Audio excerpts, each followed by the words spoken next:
മാറാക്കര ജനകീയ കൂട്ടായ്മയുടെ നേതൃത്വത്തിൽ ലഹരിക്കെതിരെ കൂട്ടയോട്ടം സംഘടിപ്പിച്ചു. ആബിദ് ഹുസൈൻ തങ്ങൾ MLA സമാപന പരിപാടി ഉദ്ഘാടനം ചെയ്തു. ലഹരി നിർമ്മാർജ്ജന സമിതിയുടെ കീഴിൽ രൂപീകരിച്ച ജനകീയ കൂട്ടായ്മയുടെ നേതൃത്വത്തിലാണ് പരിപാടി ഒരുക്കിയത്. കൂട്ടയോട്ടത്തിന്റെ സമാപനം കുറിച്ച് നടന്ന മനുഷ്യചങ്ങലയുടെ ഉദ്ഘാടനം ആബിദ് ഹുസൈൻ തങ്ങൾ MLA നിർവഹിച്ചു. ഒരു തുടക്കം പോരാട്ടം ആരംഭിക്കുകയാണ്.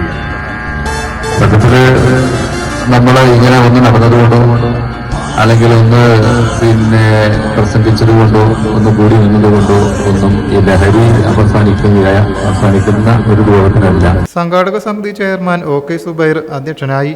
മാറാക്കര പഞ്ചായത്ത് അധ്യക്ഷ ഷരീഫ ബഷീർ മുഖ്യപ്രഭാഷണം നടത്തി.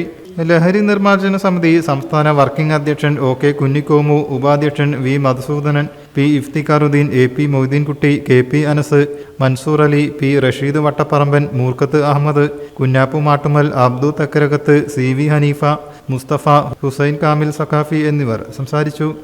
News desk, media vision.